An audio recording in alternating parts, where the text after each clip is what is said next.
Hi hello नमस्कार friends, स्वागत आहे तुमचं दीपाज ब्लॉग या चॅनलवर. आणि मी घरातून नाही तर स्टॉपवरून ब्लॉग चालू केलेला आहे.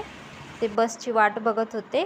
त्याच्यानंतर थोड्या वेळानंतर मी शॉपवर पोहोचले आणि सगळं आवरून घेतलं, क्लिनिंग वगैरे करून घेतलं. त्याच्यानंतर थोडा वेळ बसले.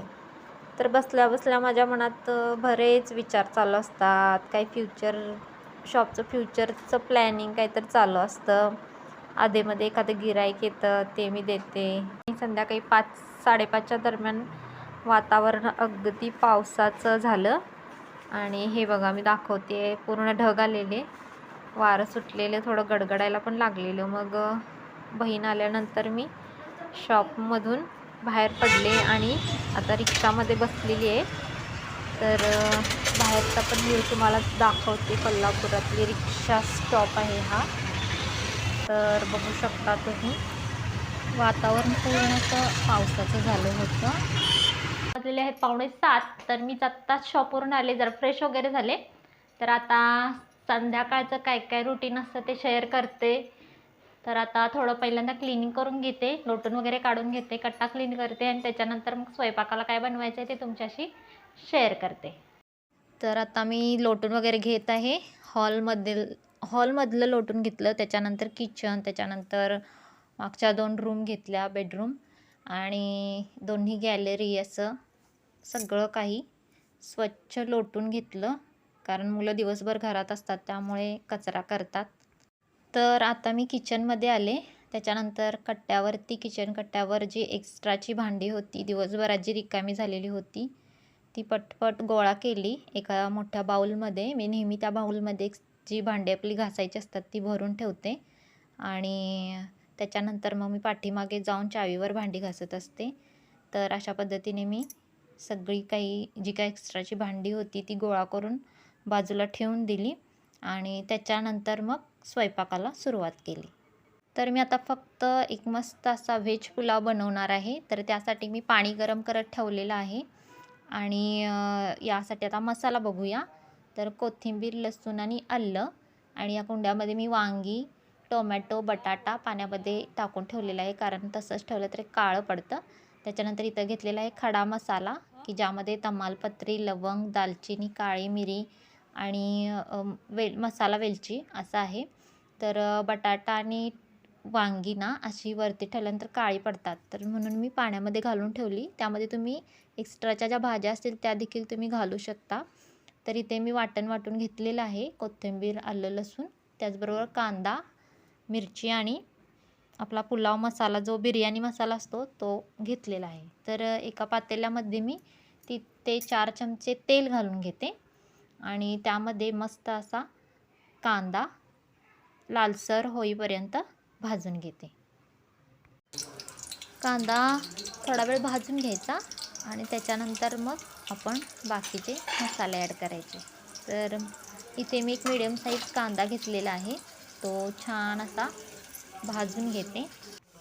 तर बघू शकता कांद्याचा कलर चेंज झालेला आहे. तर अशा पद्धतीने कांदा भाजल्यानंतर त्यामध्ये आपला खडा मसाला घालून घ्यायचा आणि तो देखील छान असा तेलामध्ये भाजून घ्यायचा.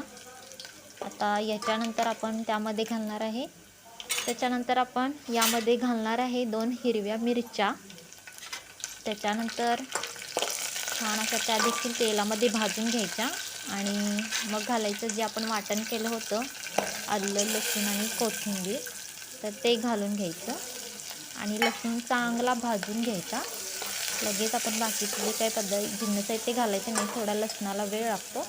तर छान असा खमंग लसूण भाजून झाल्यानंतर मग आपण त्याच्यामध्ये आपल्या ज्या काही भाज्या आहेत त्या घालायच्या आहेत. तर आता माझ्याकडे फक्त वांगी, बटाटा अवेलेबल होता, त्यामुळे मी तेवढंच वापरले. तुम्ही त्यामध्ये बीन्स किंवा हिरवे वाटाणे, गाजर हे देखील ॲड करू शकता. तर अशा पद्धतीने मी घातलेलं आहे आणि छान असं त्यामध्ये भाजून घ्यायचं आहे तेलामध्ये. तर यामध्ये तुम्ही लाल तिखट ते देखील टाकू शकता. तर मला ना एक्स्ट्रा आमटी बनवायची नाही आहे, त्यामुळे मी जी काय आपली चटणी आहे ती मी यातच घालून घेणार आहे. तर यामध्ये प्रथम मी घालते आपला जो बिर्याणी पुलाव मसाला आपण घेतलेला आहे तो घालते आणि छान असं परतून घेते आणि मग त्याच्यामध्ये मी आपली जी कोल्हापुरी लाल तिखट मसाला आहे तो घालणार आणि थोडीशी हळद घालणार, कारण आमटीचं पण काम यातच होऊन जाईल. एक्स्ट्रा आमटी वगैरे काही करावी लागणार नाही, कारण गडबडीची संध्याकाळी वेळ होतो स्वयंपाक बनवायला, त्यामुळे मी असं छोट्या छोट्या काही ॲडजस्टमेंट करत असते. तर अशा पद्धतीने इथे मी लाल तिखट आणि हळद असं घालून घेतलेलं आहे. आणि आता आपण ना ह्याच्यामध्ये मी तांदूळ भिजवून ठेवलेला होता मगाशी, तर तो तांदूळ छान असं पाणी नितळून घेतलं होतं आणि आता तो तांदूळ आपण यामध्ये घालायचा आहे.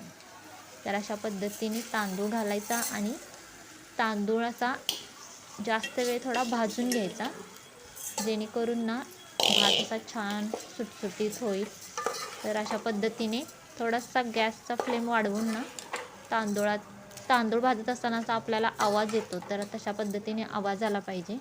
जास्त लागू द्यायचं नाही खाली, त्यामुळे एकसारखं हलवायचं आणि त्याच्यानंतर आपण जे गरम पाणी करून घेतलेलं आहे तर ते यामध्ये घालून घ्यायचं. मोस्टली ना भात वगैरे करत असताना आपण छान असं गरम पाणी घ्यायचं उकळलेलं, जेणेकरून आपला वेळ पण वाचतो, पटकन शिजतं आणि भात पण चांगला होतो. तर अशा पद्धतीने मी इथं गरम पाणी घालून घेतलेलं आहे. छान असा सुगंध सुटलेला आहे, तर बघू शकता तुम्ही. आता ह्याच्यामध्ये एकच फक्त चवीनुसार मीठ घालून घ्यायचं आणि चमच्याने छान हलवून घ्यायचं, जेणेकरून मीठ सगळीकडे विरघळून सगळीकडे लागेल आणि भात शिजत ठेवायचा.